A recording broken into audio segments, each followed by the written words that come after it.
right.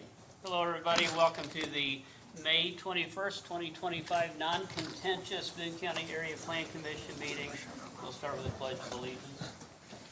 Pledge allegiance to the flag of the United States of America and to the republic for which it stands, one nation, under God, indivisible, with liberty and justice for all. I'm John Urson on my far left. Deborah Luzier, Interim Area Plan Commission Director. Carol Cunningham, member. Donnie Lawson, member. And Bob Clutter, the attorney for the APC. Jay Schomburg, member. Matt Johnson, member. Chad Brenner, member. Dustin Plunkett, member. Ashley Elliott and Ashley Assistant. All right, very good.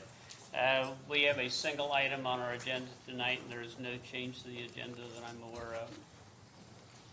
So what we're going to do, this is a special meeting tonight was called to discuss petition 25WA-23-044, with special meeting called to address some of the changes that were going to be discussed and made in the interim from last meeting to tonight's meeting. And so at this point in time, I will turn it over to Deb. Sure. So with regard to this petition, I'm going to go over the summary of changes that have been made since the last draft, as well as the voluntary commitments the petitioner has made, and I'm sure they're going to expand on that as well as part of their presentation.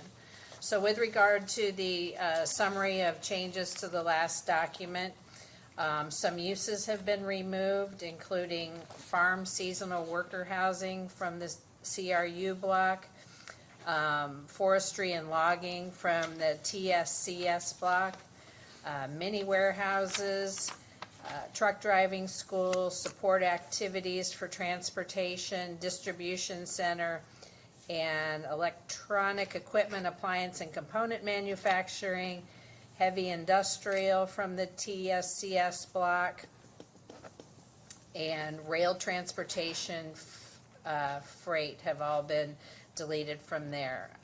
Let's see. Uses that have been added include, well, I take that back. Some footers or footnotes to the use table that have been added include noting that certain uses must be on sewer and water utilities.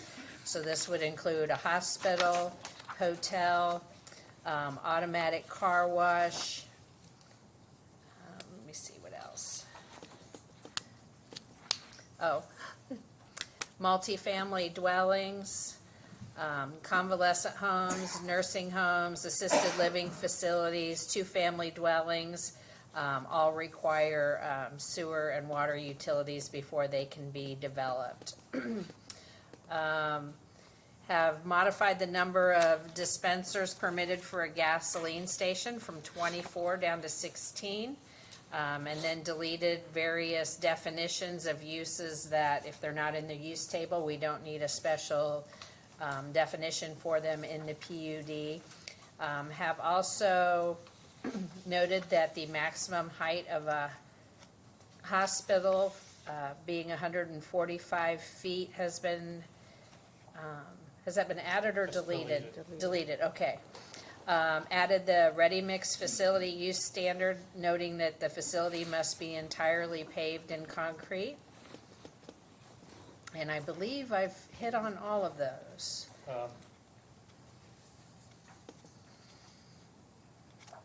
There also was a commitment to limit the number of wells. And that's in the commitments, yes. So I will go over those next. Oh, that's all right. You're just a little bit ahead of me, Jay, that's all. Not the first time I'm accused of being. So the petitioner has also come forward with some voluntary commitments that would apply to the PUD as currently mapped out. Only one ready-mix concrete plant would be permitted to operate on the property. No asphalt plants would be permitted. No more than 8 functioning water wells would be permitted on the property until such time as public water facilities are available to serve the property. Number 3, should the DNR determine in writing that uses on the property are materially and adversely impacting the operation of properly designed, located, installed, sized, and maintained wells on neighboring lands beyond the confines of the property, the petitioner shall bear the cost of remedying impacts that result from uses on the property. This commitment shall bind only the petitioner and its successors and assigns. The commitment shall otherwise be binding on all current and future owners of the property and any tenants or occupants thereof. And these commitments may be modified on the application of the current or future owners of property only following a public notice and hearing before the Area Plan Commission and final action by the Boone County Commissioners.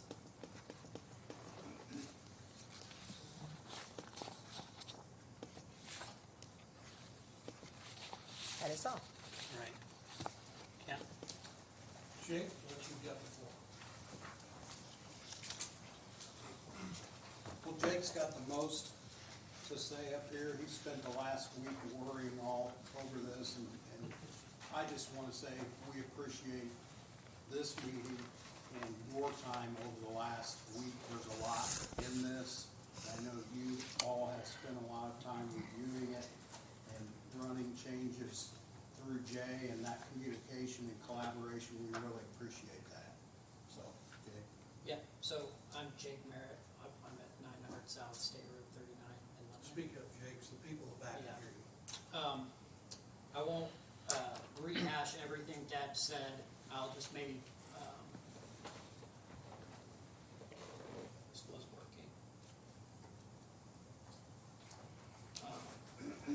Touch on like a couple refinements. I think we've been going back and forth even as late as this afternoon. I think we have the framework for the commitments. I think there's maybe just a little bit of wording that we would like some clarification on.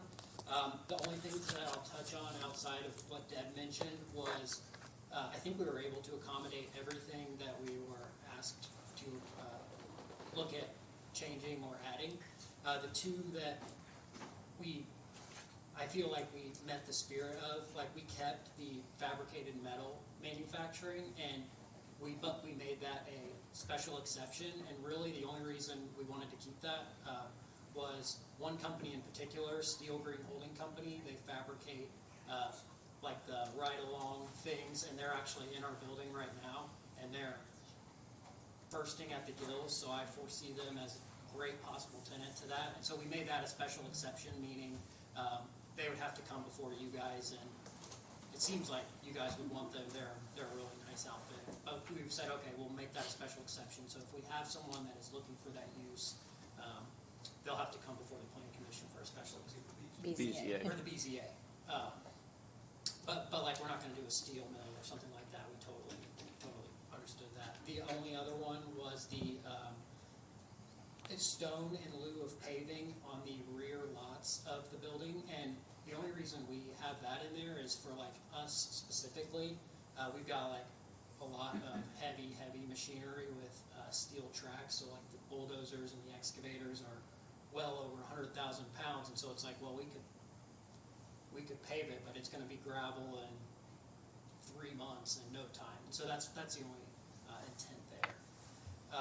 One thing that it was unclear in my thing. I initially just deleted the mini warehouse from the use description. I thought that was what we wanted, but I understood after talking to Jay, we want that scrapped completely. And so it's technically still in there, but we're good with adding a commitment or just scrapping that completely. So that was the other one. On the commitments,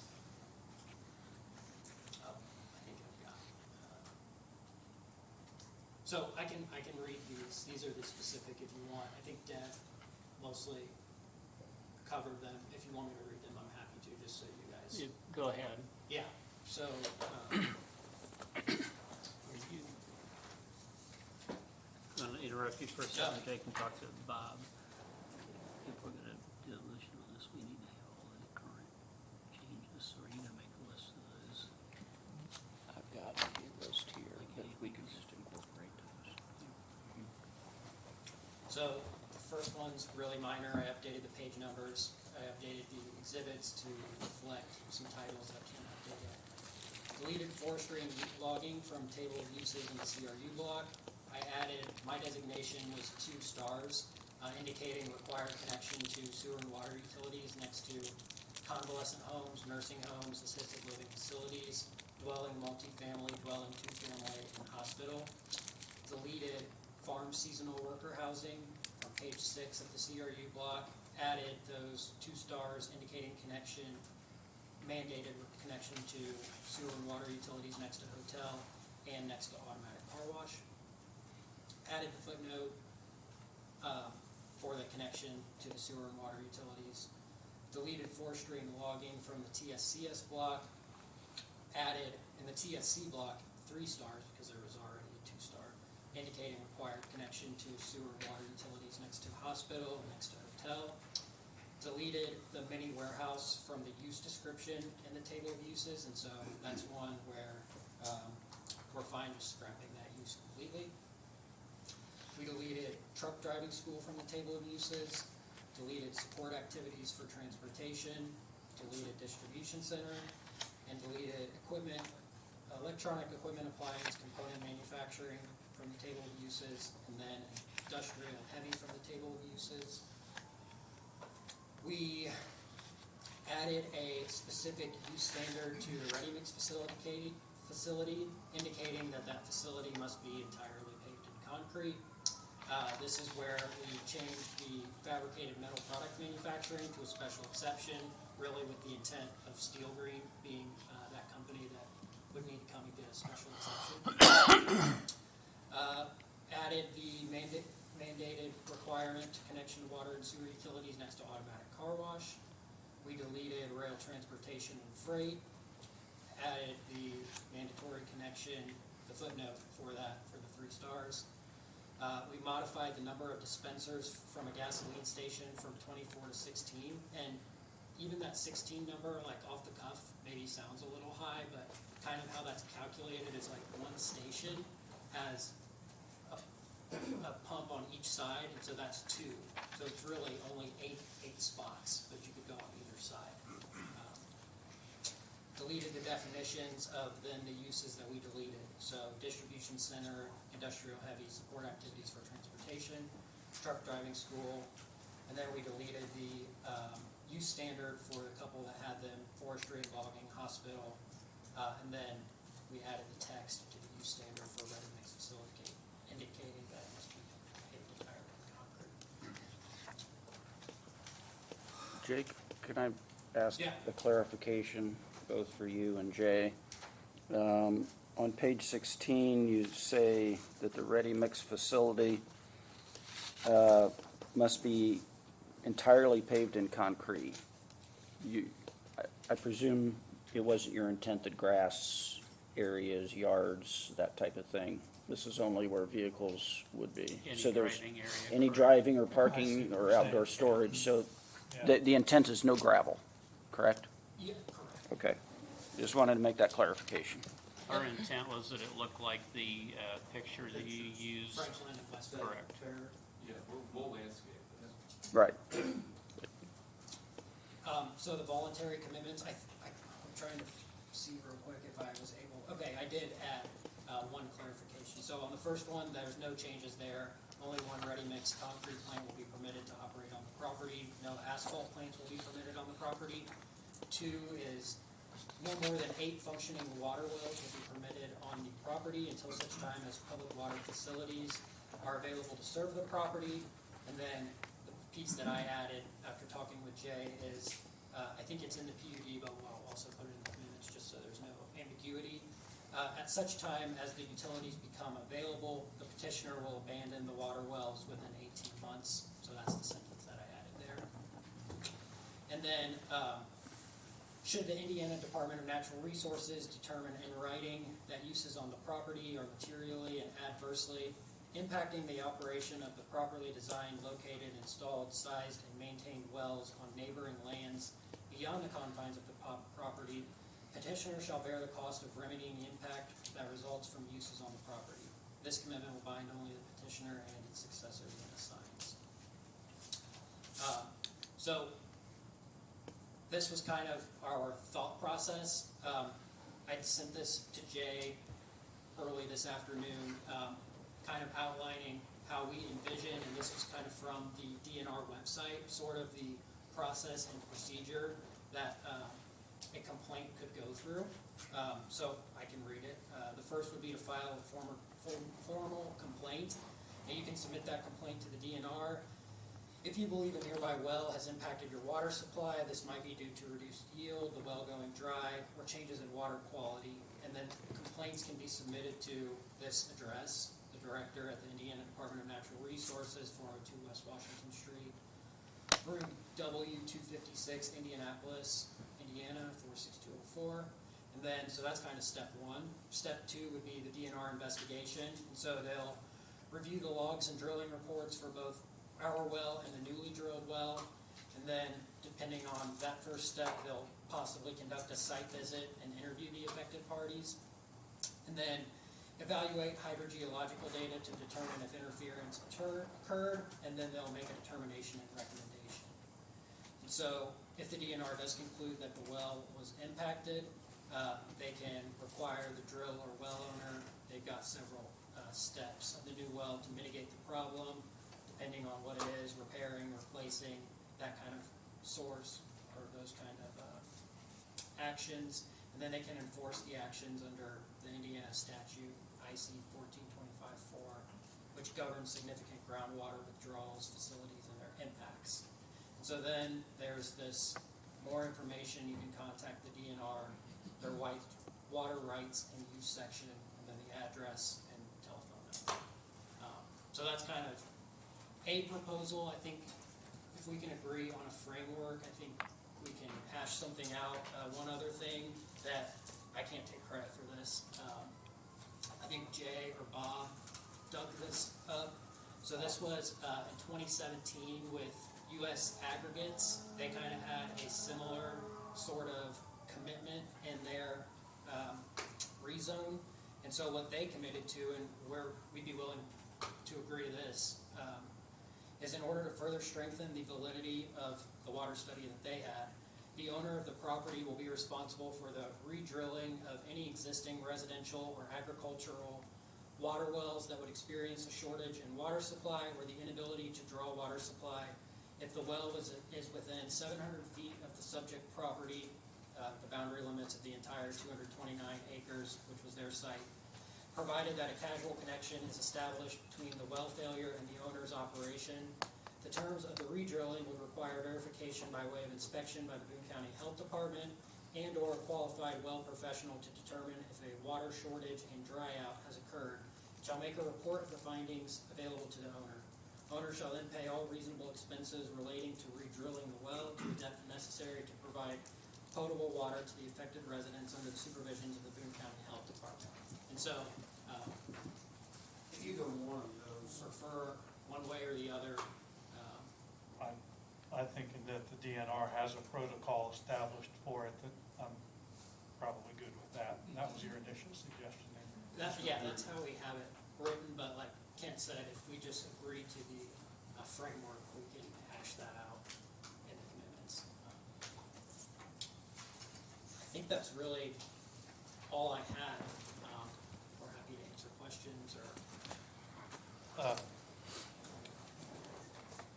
Sean points out that truck freight terminal, I didn't see that as that's been deleted. Yeah, that should have been deleted. Is it still in there? It's not on your list of revisions. Let me, But it was deleted. is it still on the table of uses?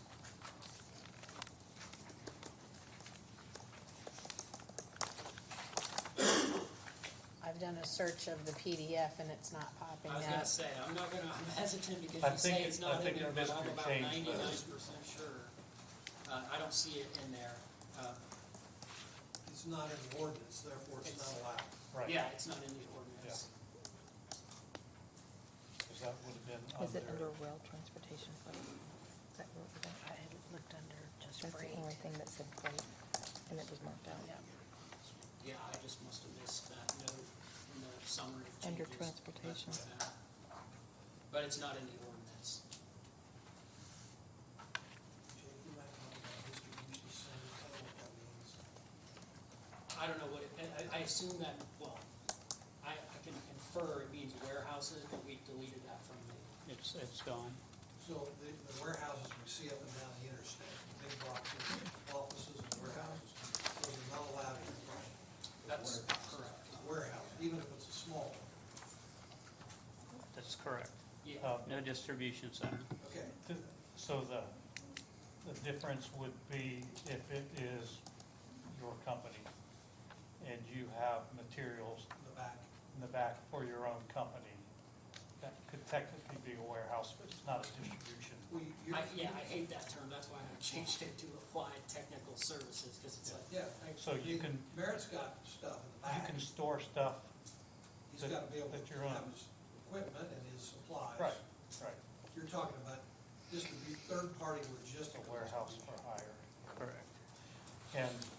And you included, you deleted the term mini warehouses, but left steps. yes, initially. Self-storage, so is the self-storage out? Well, yeah, we'll scrap that. And I think the logic between all of that, I can only speak for myself, but I think our vision was this would be an area of preferably high technology that's gonna attract a number of jobs per square foot and well-paying jobs per square foot that's gonna benefit the community. And we just felt like warehouses, even mini warehouses, don't meet those criteria. There's really not a need for mini warehouses out in the country. There's already 8 million of them in Boone County. Yeah. So that was the logic behind that. When I see that now, Live in now. I'm remembering, I think you did suggest to maybe delete the automatic warehouse, or the automatic car wash, and I got that a little late, so I didn't get a chance to call you, but what I did was I added the commitment to the water and sewer. I was, and I tried to sort of clean up the definition, because when I heard automatic car wash, what I was thinking of was like right by Speedway there in town, where it's like manual. It's like, no, that's not what, it would be like a crew car Like a wash. car wash, yeah, that's what I was insinuating, but I think what you put in there was sufficient. Okay, great. I just wanted to cover that, because when I saw you, I was like, I didn't get a chance to call you back. Yeah. But, and then the stone, that was, Yep.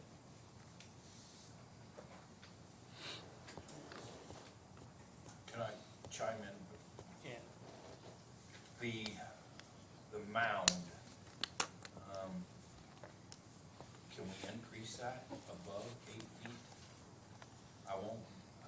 I'm okay with the plantings, but I mean, I travel a lot, so I get to see,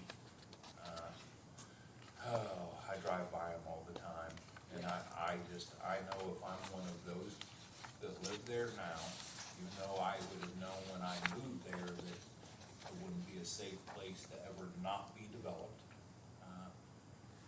I just feel like 10 feet instead of 8, is that asking too much? I I was we just thinking considered 10's the only thing I know. so like, we actually I don't did know. the mounds out at Sunbeam, and we just, Those are we way think that more than doesn't look 10 good. feet. It just, that's our opinion. So, we like the 8 foot, we'd like to keep the 8 foot. I think we have spec'd out 7 foot spruce trees on that thing. Wasn't I think there? it was 8 feet, but it's, Yeah, Is that after it settles? well, it's not gonna settle. It's gonna be compacted. Packet, when you put it in. Well, you Be compact driving it. that dozer over, they'll be driving the dozer So over in top all of it. fairness, It will pack. we don't actually run a compactor on the mounds, but by the time you run the trucks and the dozers over it, it's gonna be about 85%, which a bank cubic yard, which is what you would go dig out of the ground, natural ground, is about 85% compact. So it's not gonna be any appreciable settlement in that mound.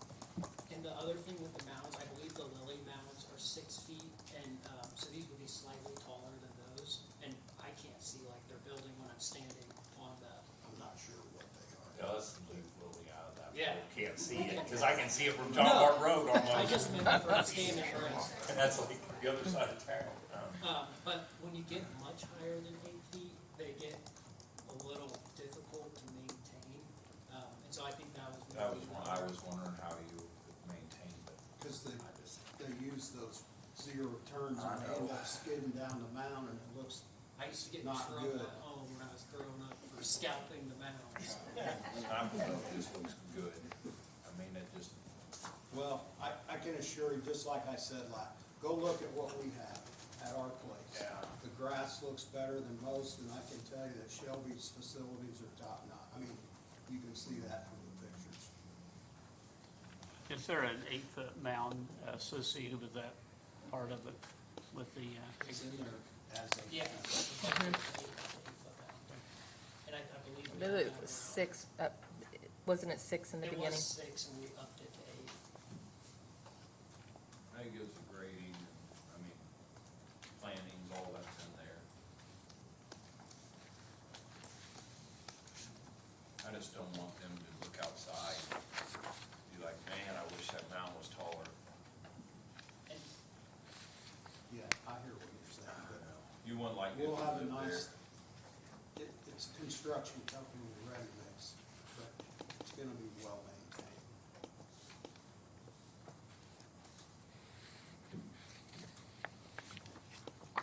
Is 18 months a reasonable time for abandonment, or, I think so, because our plan is when we put the roads in, we'll have the easement for the water already in there. And probably what we'll do is directionally bore that, we've done that before, so it won't take long. I mean, that's what we do, so it won't take long to get that done. I think in the verbiage here, doesn't it say something like immediately? I thought it said 18. 18 months. Well, about abandoning the wells in your voluntary commitments, you had 18 months, but isn't there something in the text of the ordinance? I do have it in the text of the That ordinance. I says believe it's something section- about, once they're available, that you will immediately I hook don't up. remember what page it's on, but I do know it's there. I think it's section 9, but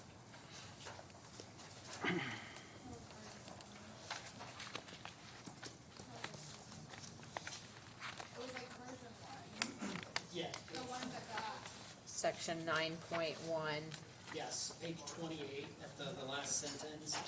I've got, Wrong one. I'm at on such page time 20. as water and sanitary sewer They're services clean. are available to serve the uses within the 47 Commons Planned Unit Development District, then all such uses, including those initially operated on a well and septic system, shall connect to water and sanitary sewer services, and existing septic and wells shall be abandoned within 18 months. Okay.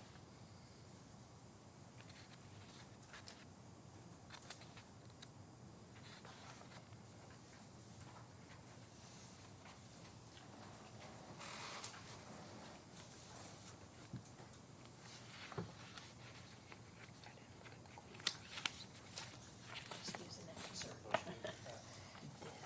This is what I liked.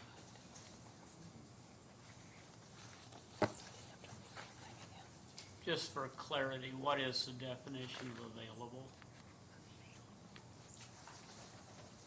What is the definition? Of when water and sewer are available, what is, is that, So when there's a main that we can tie on to, okay.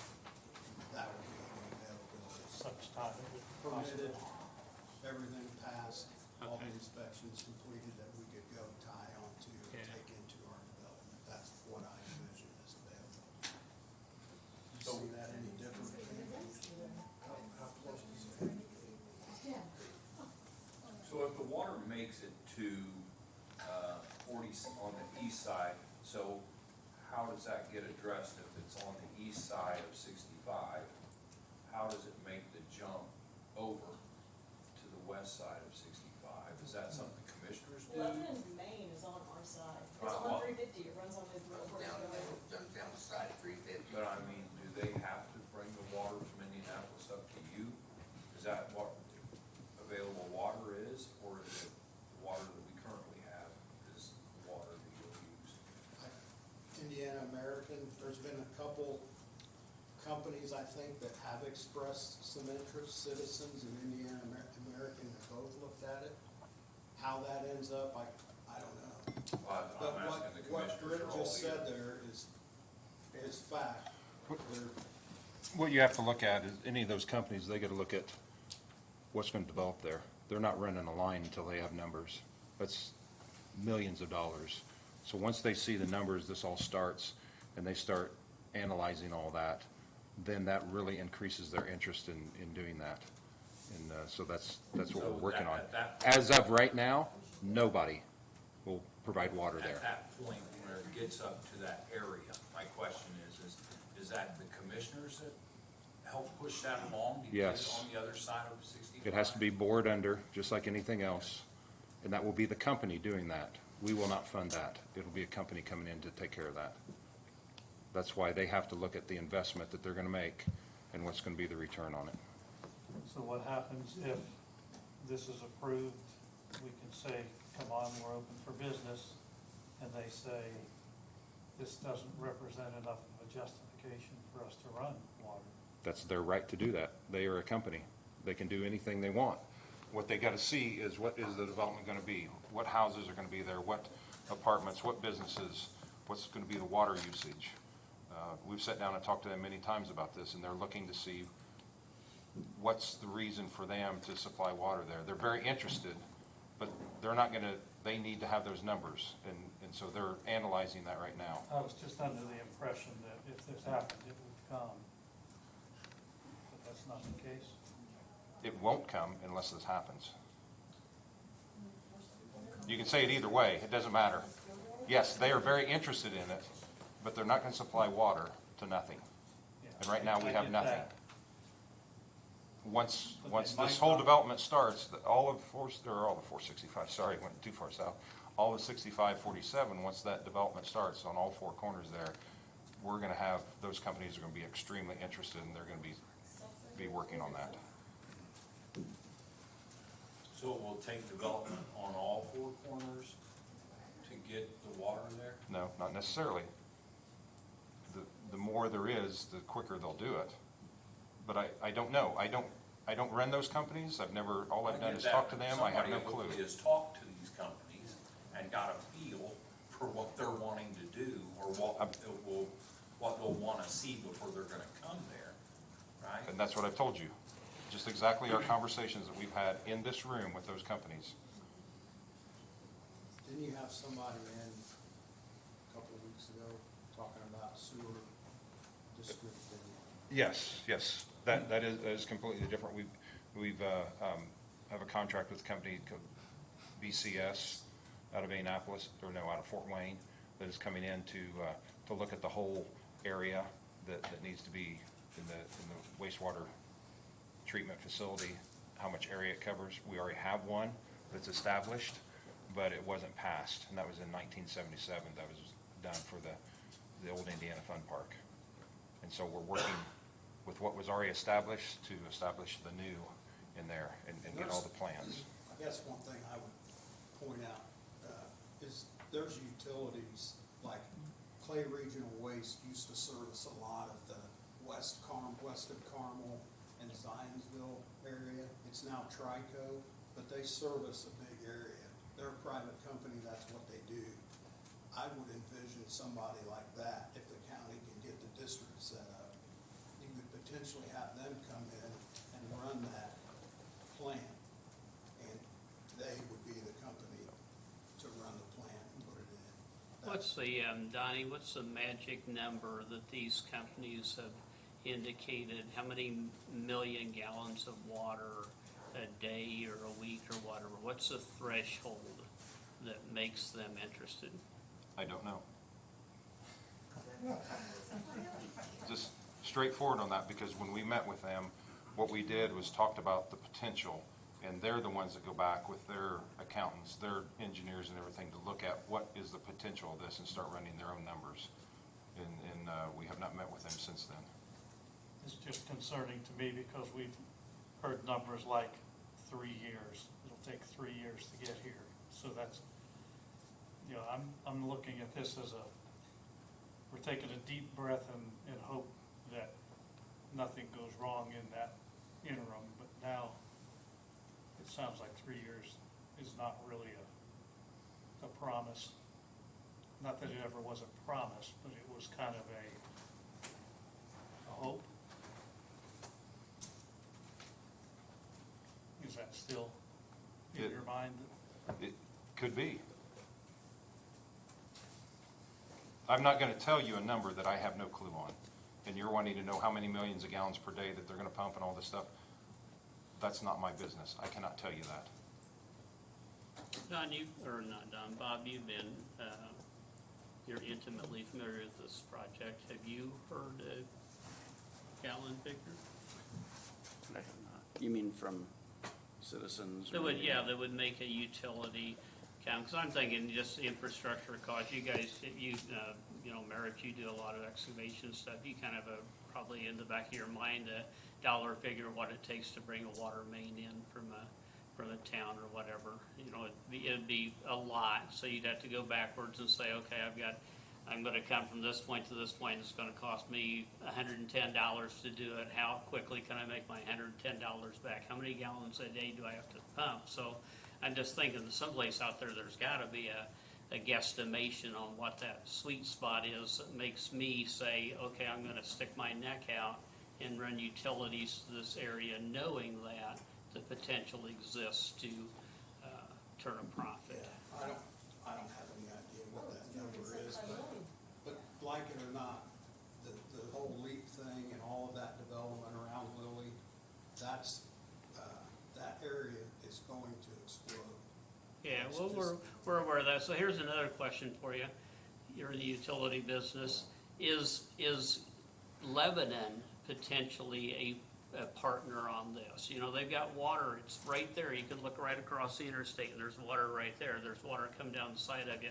Would it be, and this is actually maybe a commissioner question, maybe we partner with Lebanon. They already have the utilities. They have the water, they have at least the beginnings of sewer capacity.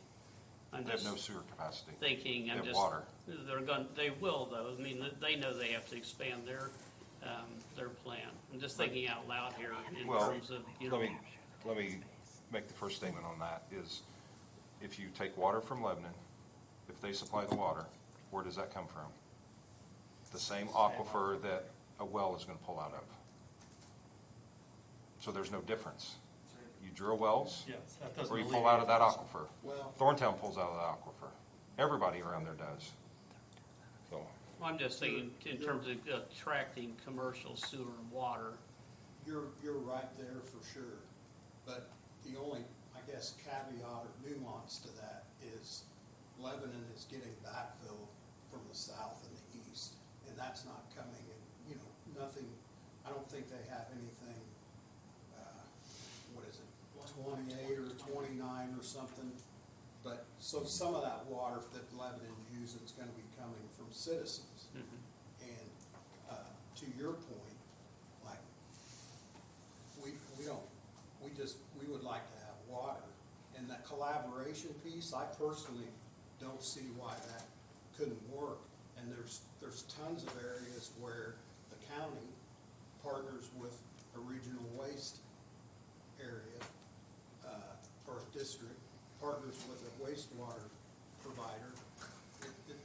That's common. Citizens especially has bought utilities. I think Westfield and Brownsburg are some examples where they provide a lot of water down there, but they're separate utilities.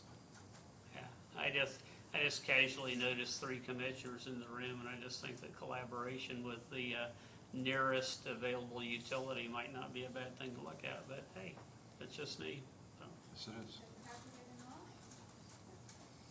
Everybody knows I hate Lebanon, but honestly, that's a better use of resource management, taxpayer dollars, and ratepayer dollars. Everybody knows I have a problem with Lebanon, and I've been fighting stuff with Lee, but this stuff makes absolutely no sense.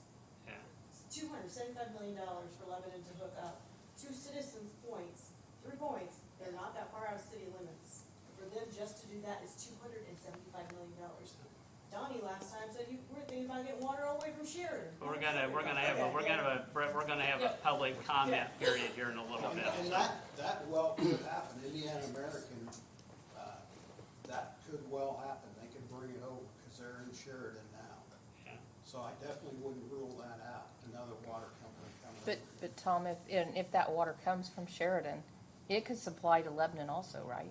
Correct. I mean, I guess before this project even came up, I had already heard that water was going to be coming from Sheridan to Lebanon. So Across they could 47. bring the line across, and before they go across 65, they could come down and hit Lily as a back feed to loop Exactly. everything together. And water's coming from all different Do you remember sources one to time Lebanon. That Citizens deal fell apart in Indiana. Yes. American was gonna be the Absolutely. backfill on that. And I talked So- to Indiana American, and they definitely have interest in coming over this way, but it's gotta make, Right, so if Indiana American comes over this way, it's not just for Boone County properties. Correct. It's gonna be to serve Lebanon also. It's a So it's an incentive for them. It's not, right, it's not just for yours or those points there that are outside the city limits of Lebanon. It's gonna go to Lebanon also.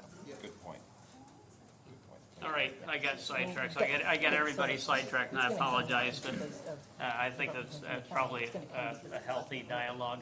Do you wanna talk about anything else before I let the public comment on the? no, I just, again, I appreciate your time, and Deb's been really helpful. And I know it's taken a lot of your time, and to the audience, I know you don't like it, but you have to have a neighbor like that, or the one you want. Is Sheridan a little Thank different you. off of theirs? All right, so we're going to allow public comment. I want before you make your public comment, I want you to consider a couple of things. One, I've that been told it's two separate as Mr. Merritt pointed out, if you're going to have a neighbor, at least have a good neighbor. We believe that there has been a significant amount of compromise from the last meeting to this meeting. A number of the really unpalatable uses have been eliminated. The idea that there will be 8 wells versus a whole bunch of wells is comforting. I do believe that everybody has acted in good faith, and so if anybody from the public wants to comment, just remember that we're working within the parameters of this project, and any helpful suggestions that can be made associated directly with this project. It's my turn. Okay, so you all know me, I'm Britt Reese. So, there are still multiple things in that list of permitted uses in the PUD that are not permitted uses in the overlay district. So very disappointed about that, but the big elephant in the room is the water. And so, we're talking about the water piece and 8 wells. There's no limitation on what those 8 wells could be. You drop 8 wells that run everybody dry in 2 months, potentially. Having it written down as just 8 wells, that's putting no protections in. And then if it's wait to get utilities to that site, then we're getting in a very risky, dangerous situation, very quickly, potentially. And so at the last meeting, Mr. Lawson talked about talking to 3 different companies for water. One was Sheridan. And so as I said when I was sitting here, so the Lebanon Utilities project, there's 2 parts to it. There's Citizens part, and then there's Lebanon Utilities. And I know that stuff in quite detail because I showed up to the Lebanon utility meetings because they were using state revolving funds in a way that isn't necessarily how they're supposed to be used, but beside the point. So for that project, so Lebanon is connecting 3 points to Citizens. And then Citizens doing their thing up to those 3 points. And so they're to the south and the east of the city. They're not that far away. It's a couple miles out of city limits. And for that project, it's $275 million on the Lebanon utility side. So that's why they went to the state to get state revolving funds to be able to pay for that project. You have to have that initial capital to get this started, to get this project going. It's not necessarily the utility company looking, out, 15 miles away. Yeah, we might make some money off those ratepayers that's out there to get them to come there. Someone has to pony up and pay that initial bill.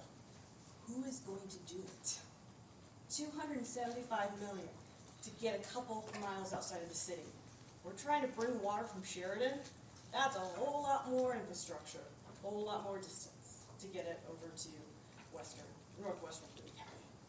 And so, you know, it's a very risky thing that we really need to think slow and hard on before we make any decisions.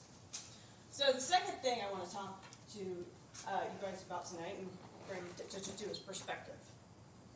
And I think a lot of people in this county, in this room, especially after some of the comments I heard tonight, need perspective.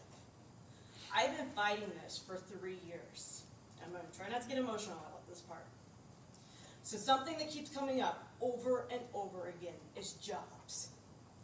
We want to bring jobs. We want jobs for our children, jobs for our grandchildren, so that they don't leave. I'm going to give you a little bit of census data about where I come from, or where my husband comes from. I'm from where Clay, Vigo, and Park County come together. So Clay County, county seat, Brazil, Indiana. Clay County has a population, 26,000 people. Brazil, 8,000. Miami County, where my husband's from, county seats, Peru, 36,000. In Miami County, 11,000 in Peru. Boone County, Lebanon, a whole lot bigger. There's 17,000 people in Lebanon. It's almost the size of the whole county of where I grew up.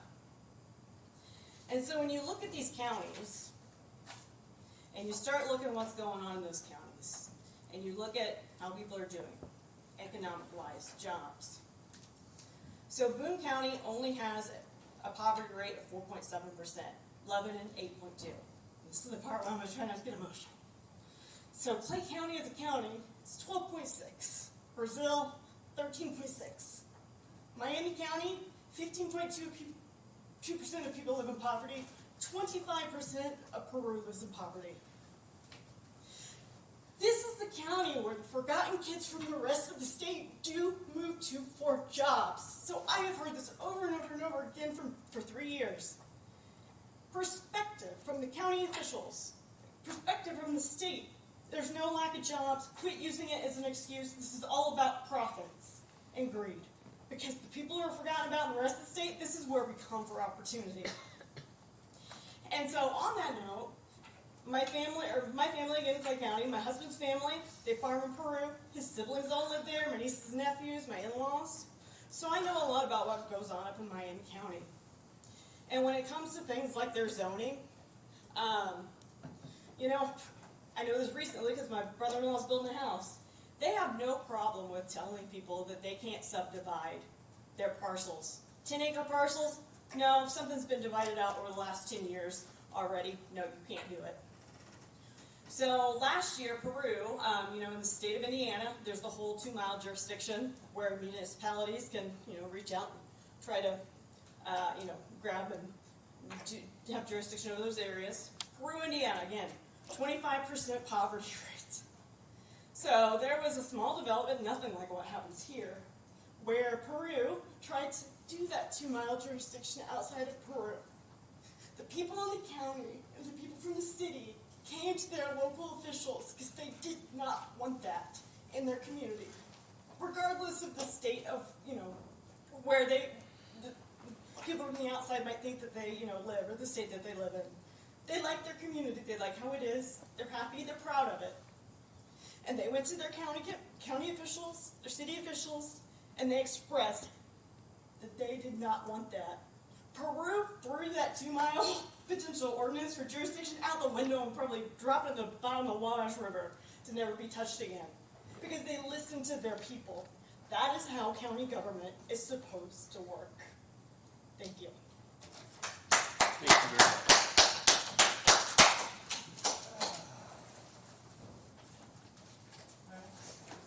I'm Gary Warren.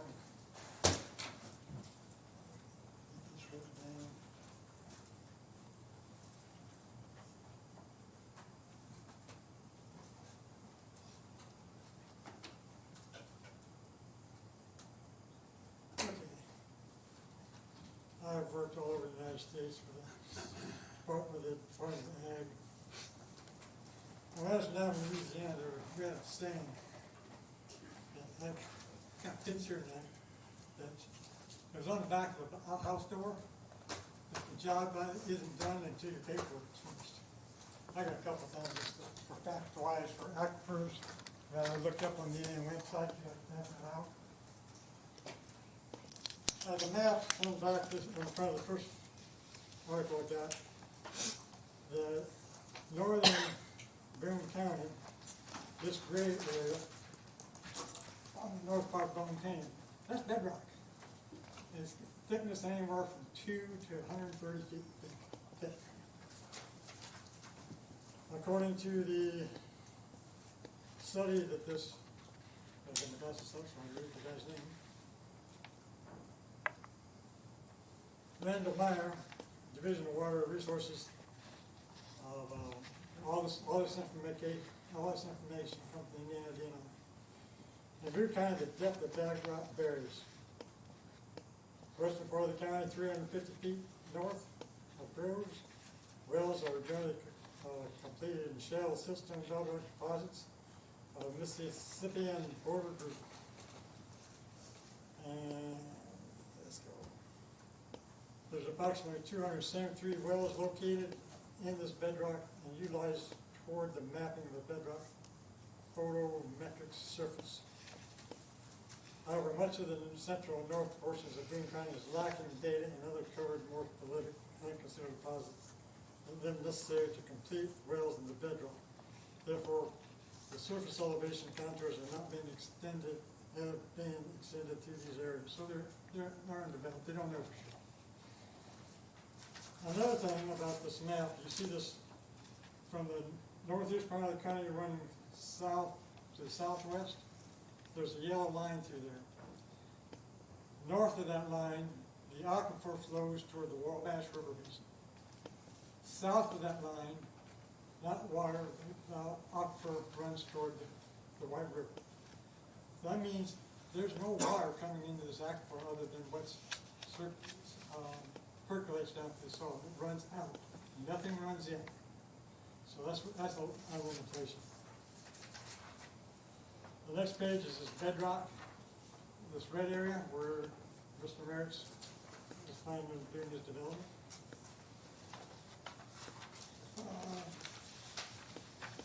The dominant Mississippian New Albany shale aquifer system,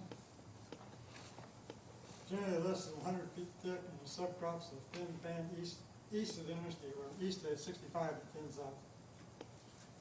About half of the domestic wells penetrate through the shale in favor of the underlying cerulean and Devonian carbonates.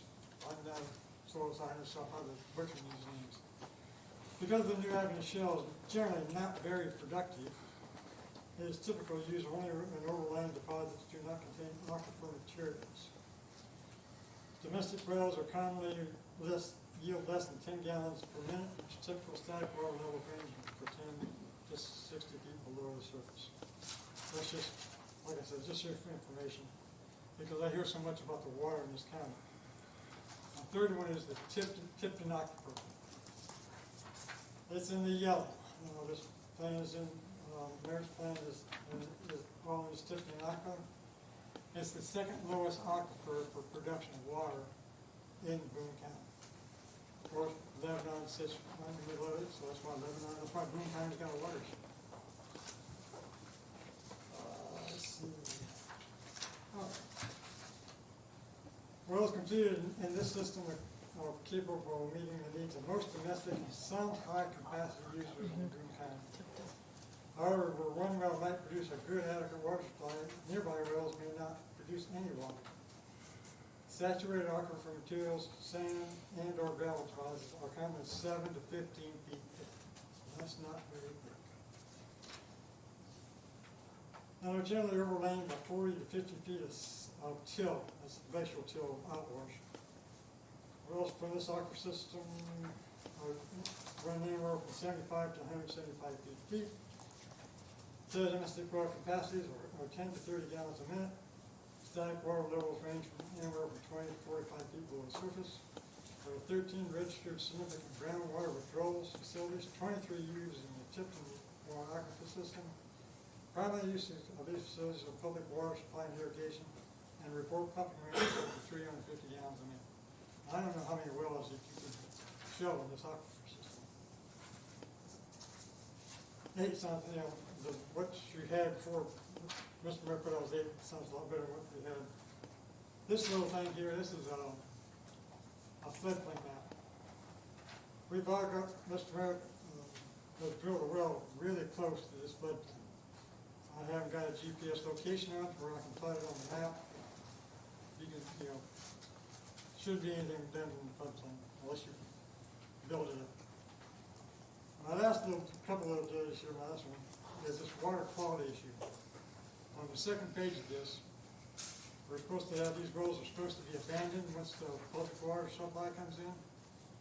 According to Indiana law, wells drilled after December 31st, 1987 must be plugged with impervious grounding material with 1 year of abandonment. I think that needs to be in a PUD. With the state law, they think they covered the enforcement, the IDNR employee consider officer enforcing regulations, but they do not look for it unless they are notified. Let's see, one more. The last one is the septic systems.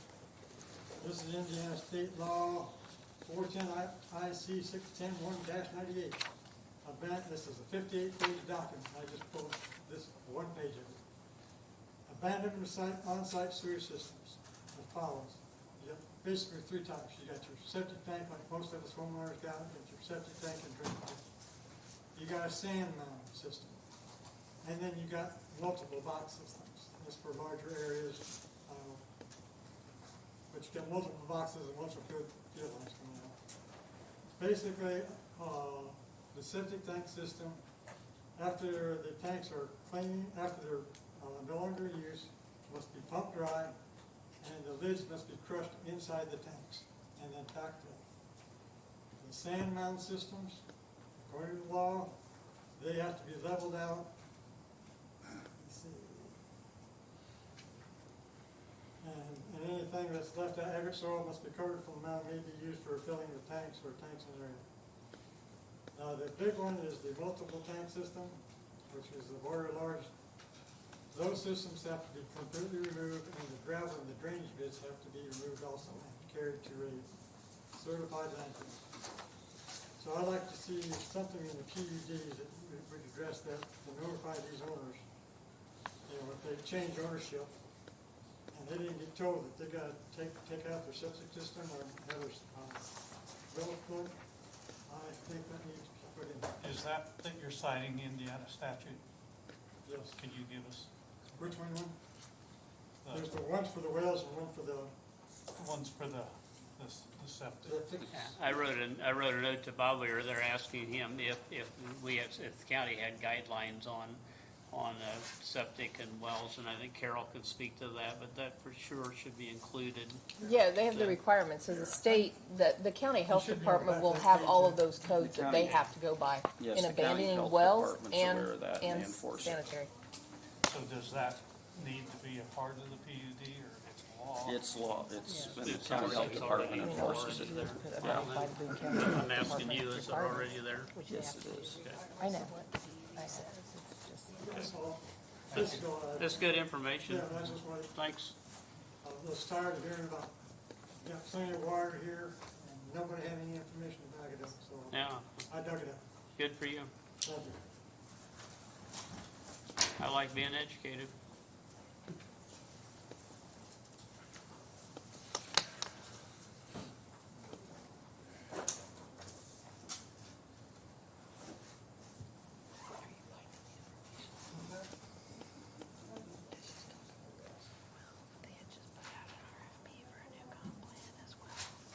Tom Ward, 5707 North 350 West. I'm not gonna address you guys. I wanna address Mr. Mayor. You guys are gonna do it, it's gonna pass, I know that. There's too much money involved for you not to pass it. You guys are gonna get plenty of it. Mr. Mayor, you're talking about your buffers, your bounds. Yep. Are they going all the way around, like between me and Joanne? There's a mound on the north side of our property, between on our property, along your line, all the way down to where the floodplain comes up. Where's the floodplain come?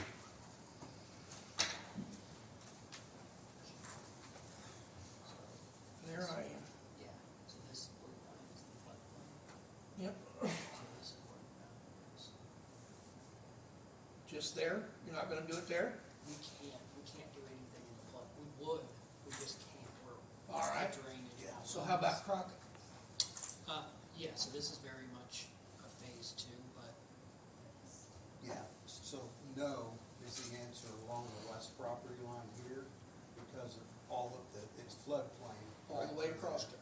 But you have the natural buffer, and these trees can be taken out, because it's part of the floodplain. But you will not do And my feet. honestly, we think it kind of builds to the character of the property, that area right in there. We would That envision. is we a physically, beautiful area, but, Yeah, we physically can't, or we would. okay, that's all I wanted to know. Yeah, okay. no. Fair But enough. we'll work with you if you, there's something we can do, you just, you Yeah. got our number. You know where to find Yeah. me. I know where to find you. Go get 'em, girl. I got nothing. Just for the sake of the record, I'm not gonna profit off this, so. Yeah. Sure. I got $49 for being here tonight, so I'm gonna,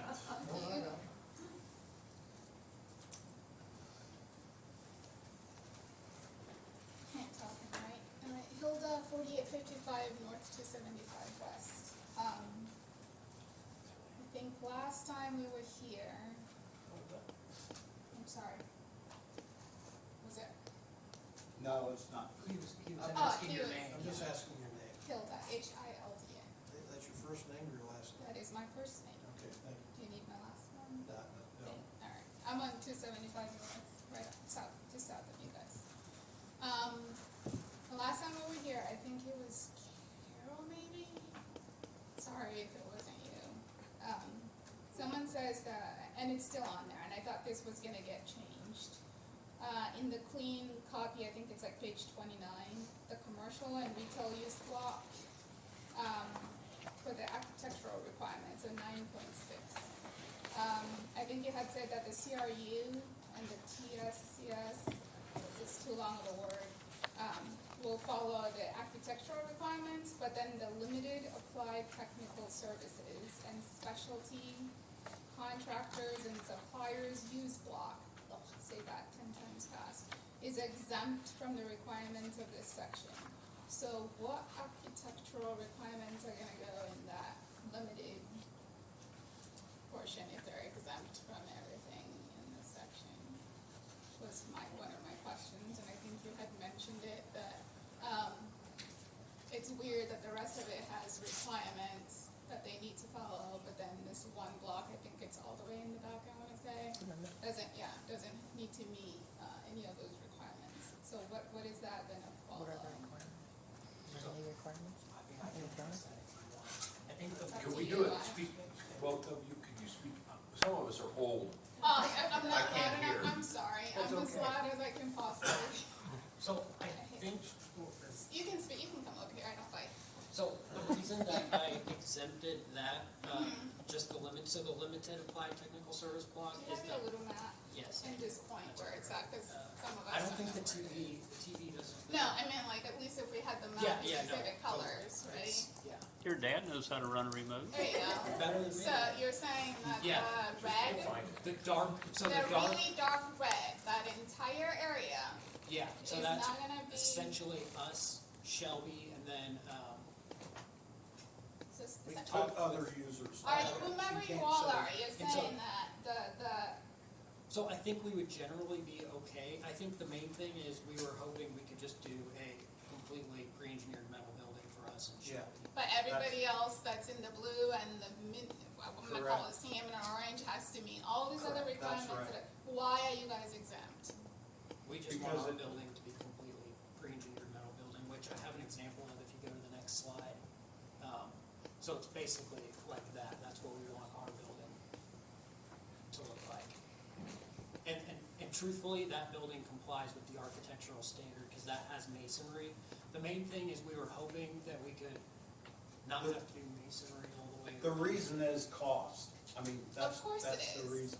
I think the uniformity, if you're gonna make everybody else look uniform, somebody eventually, if you go back, is gonna buy. Sormeyer at some point is gonna get tired of y'all and sell his land to somebody, and they're gonna have to be looking at it. if it needs, the whole PUD, I think, if you're going to put requirements, you can't then just pick and choose who can and can't comply with your own requirements.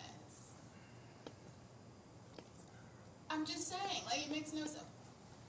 Never mind. Anyway, Our property values shouldn't suffer because you don't want to pay us. it's fine. I mean, y'all can build it how you want it, but I just don't understand how 50-ish% of not just you, but anybody else that goes in that red block gets to do whatever they want. No, they're not gonna get to do whatever they want. They get to do everything except they're exempt, right? It says it in, maybe I'm not understanding We English. have to go to concept plan and development plan approval still, so. Considering if they pass this PUD, y'all never have to come back in here for permission for anything that's not labeled S. Perhaps we should think about, if it says P, you can do it without their permission. If it passes as, and I've already resigned to the point that it's gonna pass, that's fine. It's just, I mean, it's fine, I'm not, it's fine, it's gonna pass no matter what. Which, I'm just saying that if everybody else, all the architectural requirements have to be met everywhere else, but that giant lot, it doesn't make sense just because you don't want to do it. If there was a better reason other than we just want our building to look, we want ours to be metal, but everybody else has to meet the architectural requirements that you have set forth, I think to me it doesn't make sense. I won't belabor the point. My other question was, 275 on that north side before you get on to 65. Are you building on the road? Are we doing what? Are you building on the road? Because I think it said at some point that they're gonna close that and route local traffic through that blue. Are you building on 275 right there? I can't point to it, but like right. In the pinkish area? In the blue area. Yeah. Eventually. Are you taking it over the road? You'll abandon it. So, 275 west. so we're not closing that road because Anymore? we want to incur the cost of that or the trouble to do that. Mhm. That is the state driving that new road through there because they don't want the entrance right there where it's at. But, so if I'm, I don't know, Gary, if I get out of my driveway, can I go north on 275 and get on 47 without going through the development? Once. No. Once that road goes in, that you would be on that road, yes. You would have to go through Yep. the development, right? Yep. So essentially in that corner where the Agrimart is, you can't come in or leave. The state's gonna close, that's not The us. state's gonna that's the close it state. because your building is on it or because Because it's too close to the it's interchange. too close to the interchange? It's like putting a We driveway would in, you prefer can't not to close it, trust put a us. driveway on a hill or near a hill. Right. Okay, I mean, so on a state highway. 275, 350, and 450, which is not shown. Who's paying to get those up to, because they're not meant for, I think the highway department had made a comment in the last staff notes, who's paying for those? Because they're not meant for like commercial and heavy industrial use. Who's paying to get those up to code, for lack of a better word? Well, Will it be 10? we'll improve County Road 350. What about 275 and 450? We're not going to improve 450. Our traffic's not going that way. Your traffic is gonna go south. There's No, nothing you're gonna do Our traffic to. is not going to go south, There's it's no going way to you're go gonna- north. Okay, let me ask a rational question. If I'm coming out of your development on 350, right where Joanne and the Crockett, or whatever, that 350, you've added that road, right? My option is to either go north and go to 47, or go south and go to 450 and hop on 52 and go south, right? Those are my two options. On 275, I can come out of that cul-de-sac in that salmon color. You're closing it, going north, right? We're not closing. The state is closing it, going north. So if I'm one of 400 people that are going to work in this area, you've got 150 people, 180, I don't remember the number, but I think it's upwards of 140. 140, okay, it's gone down to 140. Shelby's got probably 50, or upwards of that. You're going to be doing, how many yards of concrete you said? Our traffic is not gonna be on 275. How can it not when you, There's no if way I you're- work there, if I'm one of your employees, 400 of my closest friends that work in this entire PUD. We're not all gonna wait to get onto 47. You've been to a wedding. You find the closest, they're gonna go south on 275. There's nowhere else to go. You're gonna go south this way and south the other way. And the highway department also called that out. What is gonna keep people from going south? Which is why they said that bridge and the bridge on 350 both need to be like surveyed and improved to make sure that your commercial traffic, which you can only put up a sign, but people are gonna go south. We're arguing Are you some talking about politics. the local traffic going south? Your traffic. No. We can assure you that ours will not, and Shelby's. Your employees, Shelby's employees, plus this concrete trucks. 350, it's too convenient to go south on or to get on 350 and not go tee off on 52. That is way convenient for people to go that 65 south. does now when it goes down. You stood up here and said whenever 65 shuts down, Google is your worst enemy. They're just gonna come and go That's right. south. So That's not due to our development. I'm just saying, your development is adding how much traffic to those two roads? You're gonna And tell it's me that going that people, traffic- and they're our all gonna traffic- go and wait in line to get onto Our 47? traffic's going north. Why can't you have one entrance and exit to your development that goes onto the state highway and just keep everybody off our county roads? emergency. I just don't understand why we're arguing semantics when it's gonna happen. And my question, I guess, was who is going to pay to have those three roads? That the highway department clearly called out. I'm not the only crazy one, even the highway department called them out. Who is going to improve those roads?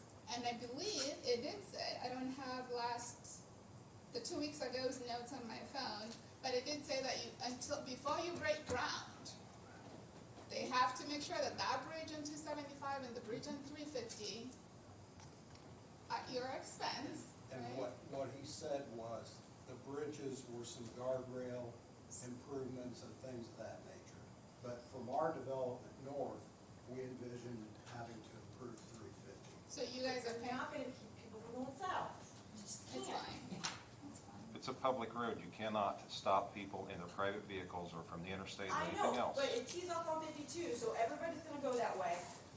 They I do live now. on that road, I bike on that road. The bridge is like, you have to slow down and stop for somebody to go through, because you don't wanna both be going over the bridge at the same time, and then it comes up in a very abrupt upward hill to 450, where you can't see anyone coming from the east, so somebody's gonna get T-boned.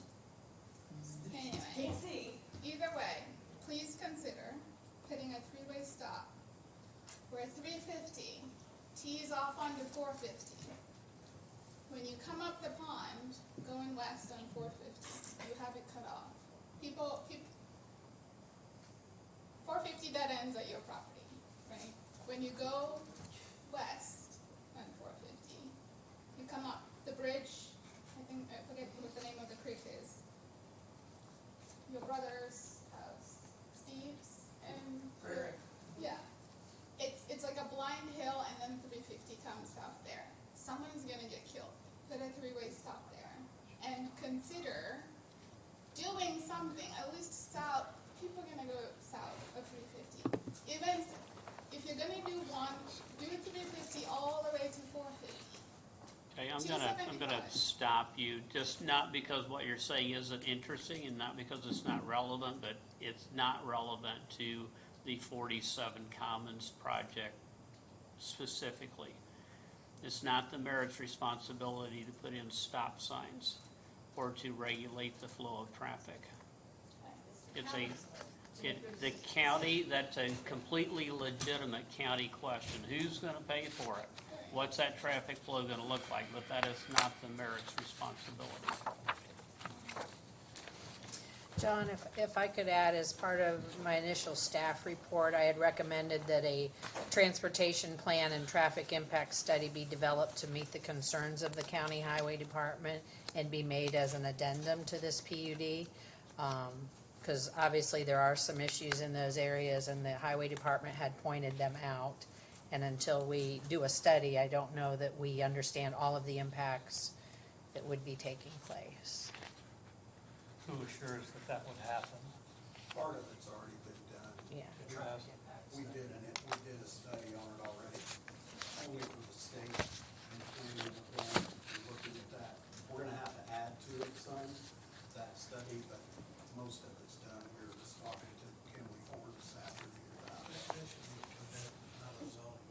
Right, it would be a commitment as part of any recommendation Is on this your PUD. cement truck traffic going to all come in and come off of 47? It's not gonna cut over on to No, and we can 350. control that. The heavy traffic, the heavy, like literally heavy traffic is gonna be coming off 47, going back on 47. There's no reason to go south because it's longer. Up It just 350 doesn't- to 40. Again, we can control that, their trucks have GPS on it, they're our employees. We can control that. It's hard to miss a concrete truck or one of our dump trucks turning to go south. We'll see it, And they will know it. yeah. I'm not gonna say it might happen, it probably will happen, but they will, they will. It's not gonna The be. former employees? Yes. Yeah. Speaking of already having shelving materials, we would also make sure that doesn't happen. If it's not safe, we don't want to be on there anyways. I mean, we're not in the interest of, not having a safe place to go. Our trucks are big, they can't be on narrow roads anyways. They need to take the widest and best path out. So it's in our best interest also, and public safety, to stay off that. Can I ask you a question, or do I have to go? If you come up here, please, just, it's not a long walk. Yeah, all right. So I wasn't aware of the last meeting, I wasn't able, and so I don't know why, but, I live on 350, just north of the intersection of 47 and 350, and I'm pretty sure my property, what's the 700 feet? That's not relevant, that's not gonna be a part of it. Oh, it's not? Okay, so by neighboring wells, that's no longer, It just says in proximity, that 700 feet was for the specific US aggregates case or whatever. okay, And I think, it sounds like we chose to just go with the protocol that the DNR already has in place, which does not give a limit. okay, It still offers you some protection. okay. All right, thank you.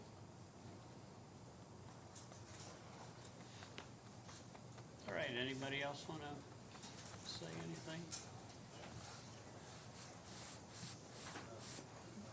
I guess I'll be the odd duck that's the only one for this here. My name's Keith Hodgin. I own the property that's basically surrounded by the blue right there at Hoosier Ag. I own the property and the business.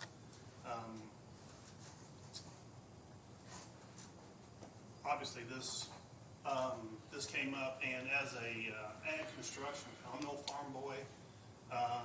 Got into ag construction, this is pretty much close to 29 years now. So the number one thing that I heard out of this seems to be what everybody's most against, and that's the ready mix plant.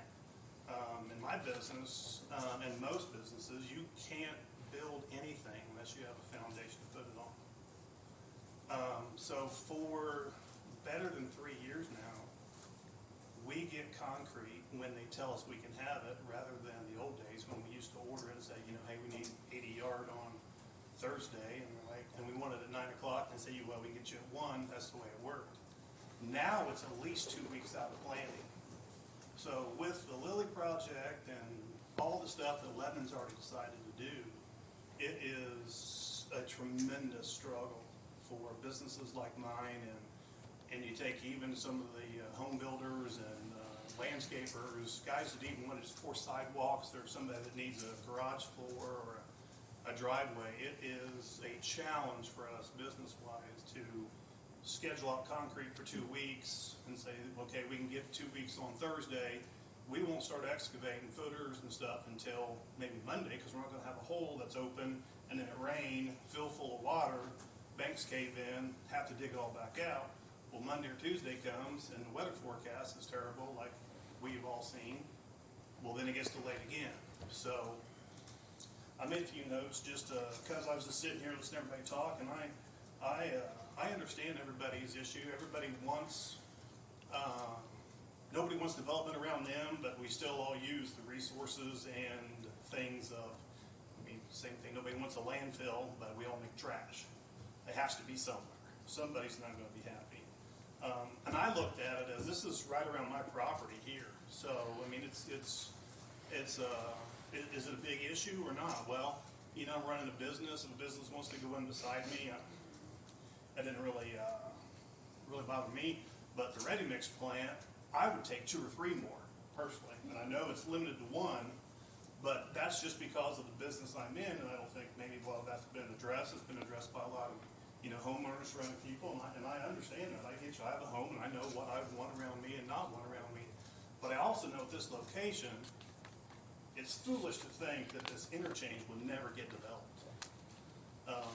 I didn't think it would happen this quick, obviously, but I never dreamed what would be happening 3 miles south and if thousands of acres of ground would be developed either, as we all were kind of probably surprised at that.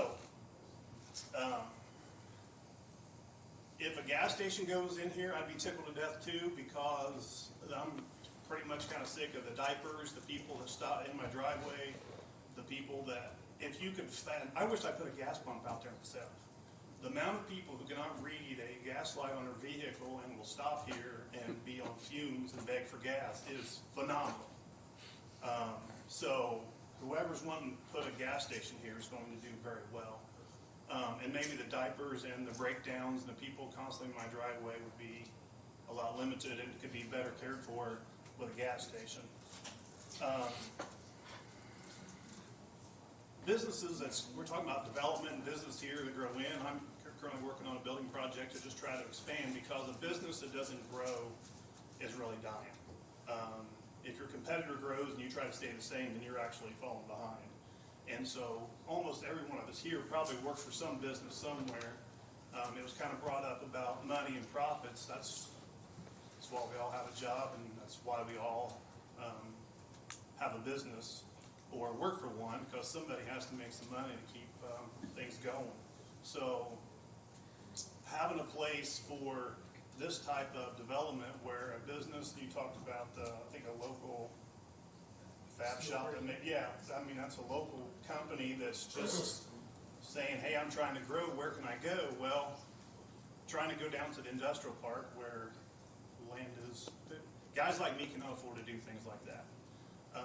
But yeah, we're out here still trying to, run a business as well. So the I-65 that was widened here, since I pour concrete for a living and erect steel, I have a pretty good, I can look at a project and kind of know how much concrete's going in things. And that well was right there, and they made plenty of concrete, and I think mine's probably one of the closest ones to it. There was no effect whatsoever at my shop for all the water that they use there. And then I'm hearing that they're going to limit the wells to 8 wells on this entire project unless there's sewer and water run to it. So that's basically probably business water then. So that's a bathroom, and I think we wash a truck every now and then, something like that for a few employees. So it's not the kind of consumption I guess a lot of people maybe would think if it's because you've already ruled out car washes, hospitals, hotels, gas stations, stuff like that. So it's really kind of more designed, looks like, for a business, which would just be bathroom, water, and wash a truck or something, appears to me. And then I guess to close out, I admit I'm an old country boy. I like it out in the country, doing much growth and stuff around me.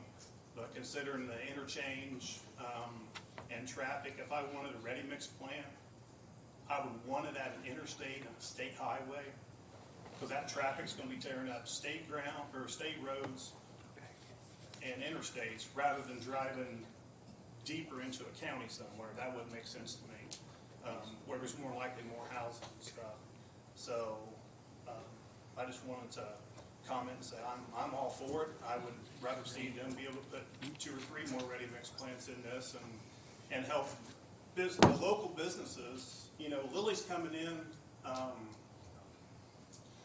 and all that, but there's also a lot of construction. There's going to be a lot of ancillary businesses who can benefit from that. Obviously, even these people are coming in doing the construction, or the people that will stay here and work are going to need homes, houses, automobiles repaired. and things like that. So this is a property where you've got a local guy, and I've just come to know Tom just from talking about this, kind of what his plan was for going around this. I've never known him before this, but you talk to anybody that knows him, and it sure seems like if you ever wanted somebody to develop a project, it would be a local guy who's from this county, employs a bunch from this county, whose heart is in this county, and it's not some out-of-state big Chicago or New York type of big business. So with that, I close, and thank you for your time. Thank you, Keith.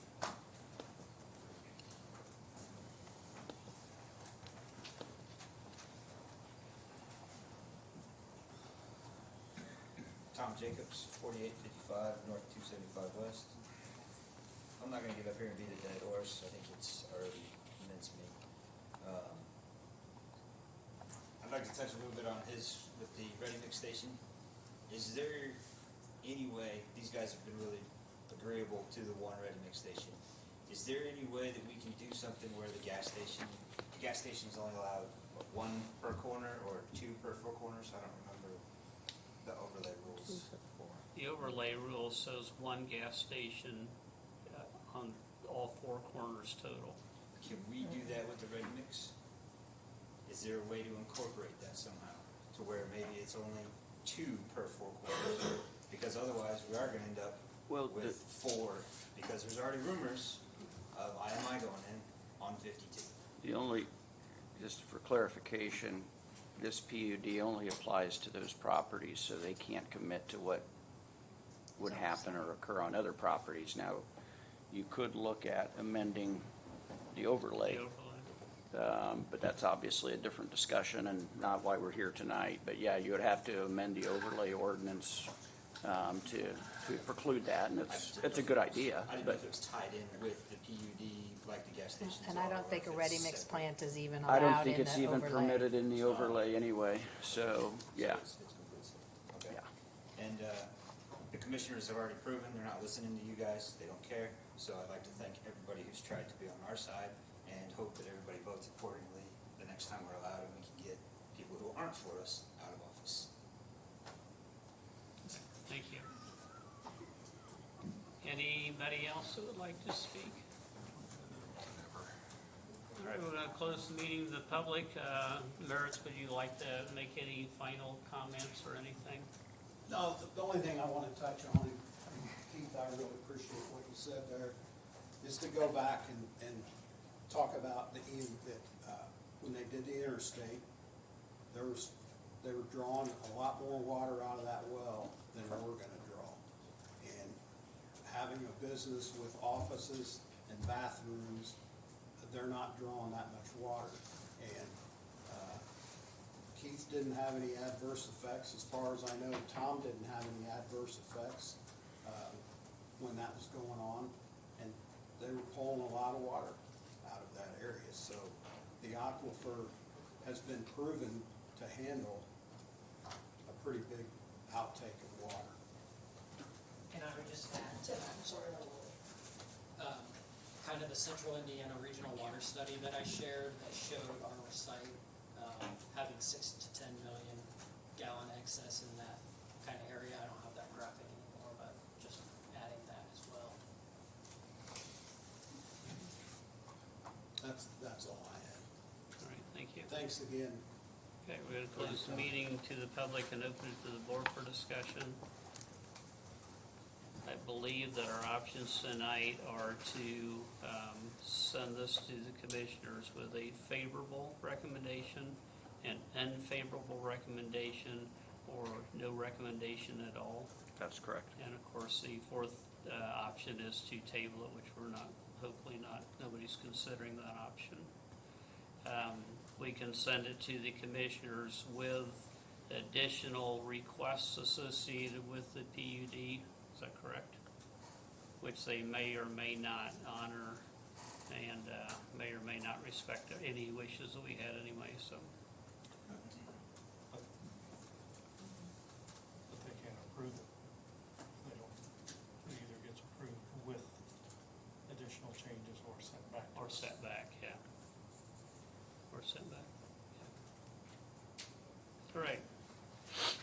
Guess who's on the hot seat? You're gonna put me there first, I instead am. of Dustin this time. I really don't have a whole lot of comments. I mean, I have been through this from back in October. We've got a stack here, I've been through all of them. I've marked them up. We've deleted a lot of stuff that we didn't like, and we've come to tonight. So, I mean, honestly, I feel much better than what I started out with. Did I start out with wanting the sewer and water? Yes, we made that quite clear.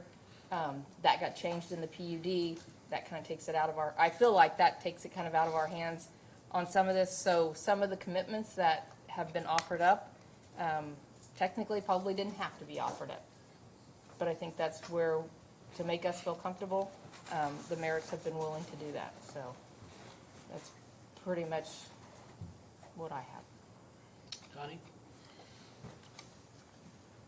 Well, I've got a few comments here is that I truly believe if the county government does not approve this project, which fits into the current comprehensive plan, we will be passing the torch on to Lebanon and IEDC. We've seen that already. Who then has the opportunity to control all of Washington Township, including the triangle that is 52 to 65, and eventually all the way up to the edge of Thorntown. This will also shift tax revenue away from the county. I fought the LEAP project as much as I could, but I realize we don't want change, but we need to accept some, manage it, and respect good planning efforts along with private property rights. I believe in this project, and I believe that the county needs to control it so that it's done the correct way. All right, I'm gonna go all the way down the far end of the table. Mr. Plunkett. I think to think that that area is not going to be developed would be naive. There are things that were taken out of ours that is no longer like our decision on some of it, as far as the size and that kind of thing, that we had talked about previously. I think it's very admirable on how they've been, it was neat to see how hard the passion that they spoke at the last meeting to ask for the special meeting and to work and do away with and add a lot of things that we had asked, right? So that's kind of my comments on it. I would prefer that it stay in the county jurisdiction on it.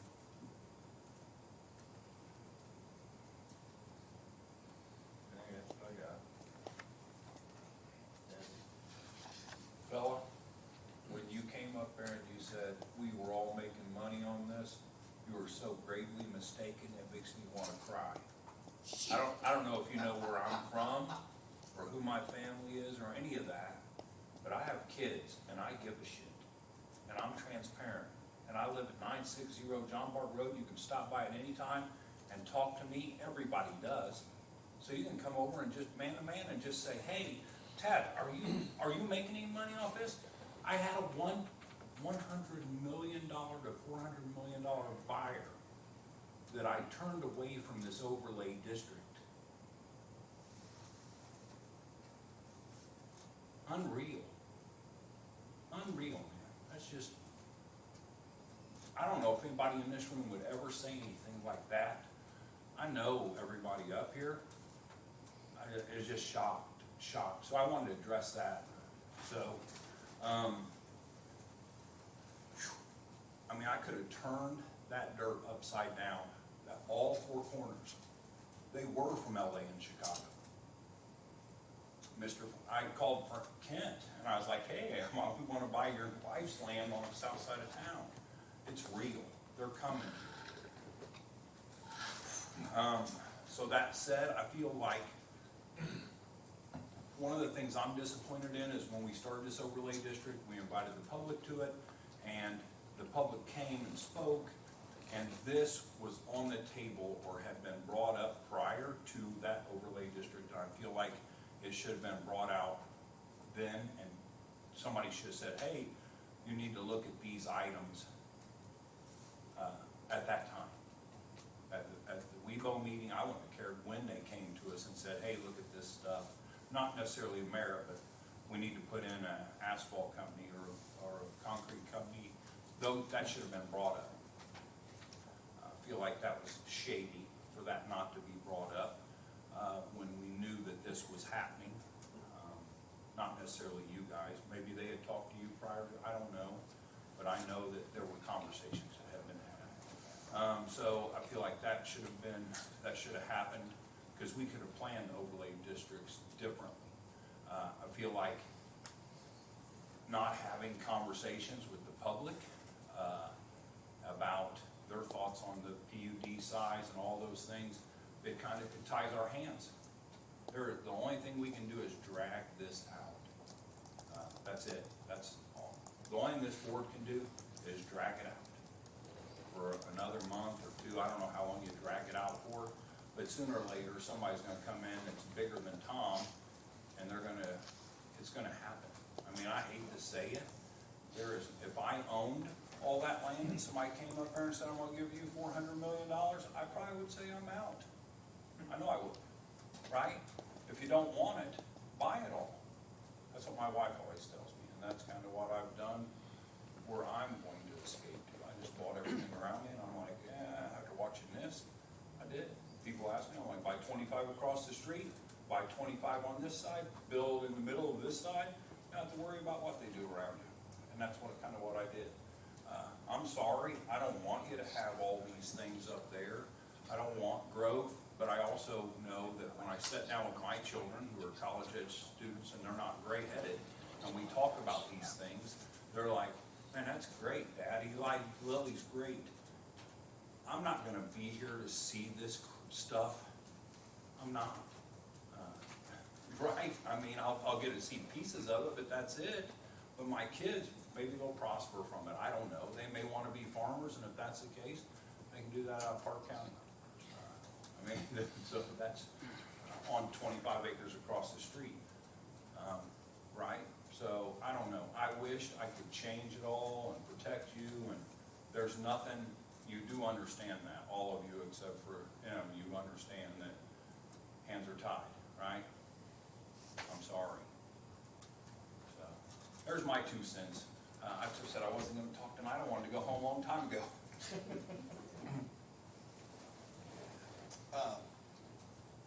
So, I mean, just a few weeks ago, I just got into this. I appreciate the candor, the willingness to compromise, willingness to look at this from our perspective and make some of the changes that you did. From my perspective, having somebody that's local that has an interest in the community means a lot to me. So I appreciate it, and thank you guys, the board and everybody, for giving me the opportunity to give me a couple more weeks to kind of look into this. But besides that, I don't have any other comments.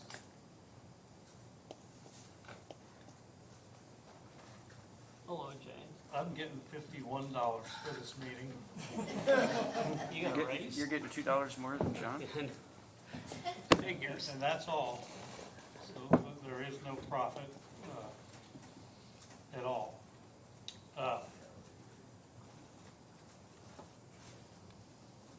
We heard a lot about the merits as individuals and merit contracting as a company, and a lot of people came forward and spoke about the company. And I don't think there's any doubt that it's a good company to work for, and obviously there's a healthy work environment there, and that's what we do want in Boone County. This project really isn't about merit contracting, though. Not that it wasn't good to hear all the comments. There won't be any be surprised, anyone here, that I'm a fan of the overlay. You know, we put a lot of effort into it and a lot of public comment, and I think it is good. And like we said, when we passed it, I made the comment, I don't know that it's perfect, but I don't know where it's not perfect. But I thought it was pretty good. So really the question before us to decide is, does it comply with the zoning? And the comprehensive plan really doesn't even speak to something like this, because our comprehensive plan is so old. So I'm glad to see that we're making progress to renew that. But the question is, how does it comply? We have a process that it's called variance. So if we were to say something doesn't comply with the comprehensive plan or even the zoning overlay, therefore it's out. If that were the case, we wouldn't have this board, because we're here to decide, okay, this is a plan, a working plan, what do we accept, what don't we accept? And to that extent, I thought the last meeting we had was really refreshing. It was the first time that I thought we saw there was some willingness to compromise, and there was a care for the stewardship of the land and the resources that we have. So we got together as a board and said, okay, what are the real core issues? And asked the same thing of merits. What are your core issues? And we came up with a list of requested concessions, and there were a lot. And they agreed to functionally all of them. So we have some safeguards in place to cover what would be our worst fears that hopefully will never come to pass. I think there are some safeguards in place for that. I've heard it said that the best situation that comes out is when nobody's happy. No, I'm not happy that it looks like the overlay isn't going to be honored 100%, but I'm sure the others, the petitioners, aren't totally happy to have given up a lot of the things that they've given up in order to bring about the compromise. So, so with that being said, I'm more comfortable than I was prior to, or during the first submission of this. And I think there's been good faith negotiation on everybody's part. Thank you. It's been a long journey, hasn't it, to say the least. The idea of a PUD, I think, is a great thing. I think PUDs are probably the future of county development. Kind of know what you're getting into, so I think that's a very positive thing. I like the fact that the merits are going to be the anchor, as it were. You obviously have a great family business, and you can't beat that. There are parts of this project that I absolutely despise. I was, at the very beginning, I said that the cement plant was a deal breaker, the ready mix plant was a deal breaker.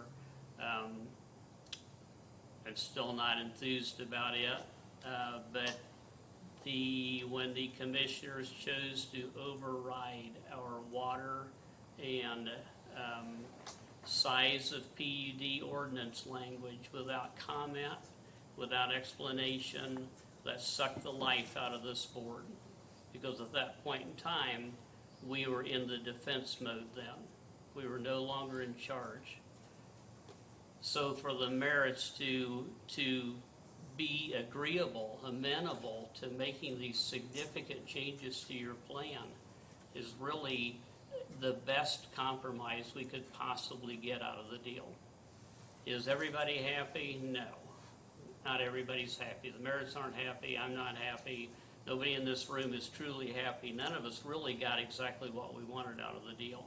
But what we do have before us tonight is the most realistic path forward for this development. And, we all hope that the wells don't go dry, but we'll find out. That's about all you can do. So,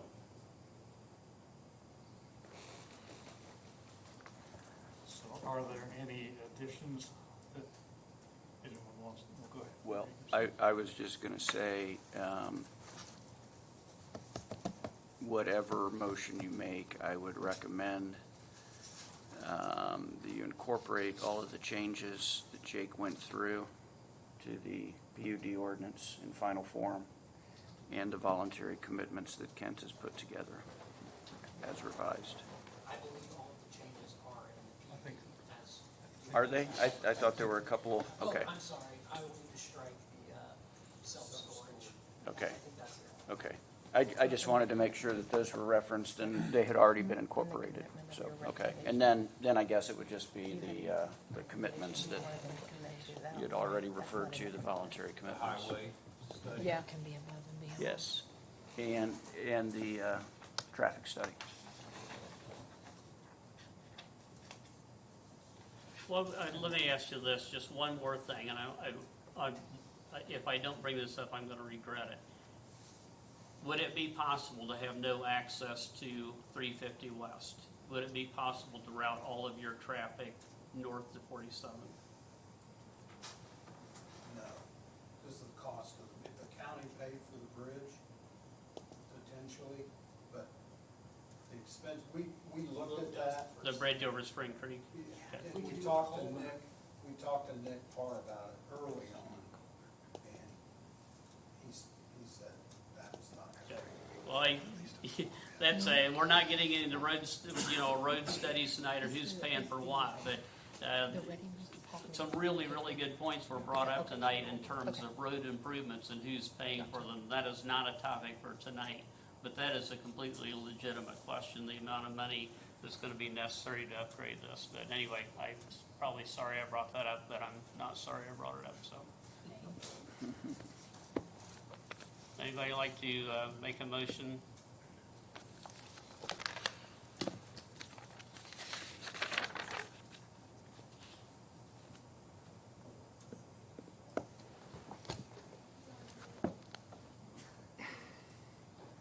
As a favorable, non-favorable, And no recommendation at all? I would recommend you do either favorable or unfavorable. The no recommendation is kind of a last resort if neither one of those pass. right? I move to make a recommendable, favorable recommendation. Sorry, struggle with it. With the conditions. Matt, you seconded? I second. Motion has been made and seconded to send this project to the commissioners with a favorable recommendation. Is there any further discussion of the board? Yes. Could the motion be amended to reflect what Bob had talked about on these different, that the storage unit got striked, the highway Traffic study. traffic study, and I believe there was one other thing. Yes. Was there one and other thing? The written commitments. The written commitments. Would you take that amendment to the motion I would, in the second? I'll second it. Okay. the commitments, adding the commitments. Any other discussion from the board? Sorry. No, I'm just kidding. I think it's a good idea for you to have that. All in favor of sending this petition to the Board of Commissioners with a favorable recommendation with the additions to the amended motion, signify by saying aye. Aye. Aye. Anyone opposed? Thank you. Thank you. We appreciate that. I want to thank everybody in attendance, everybody from the previous meetings that attended. Thank you for speaking up. I motion that we adjourn. You guys are pretty safe. Been moved and seconded to adjourn. All in favor, say aye.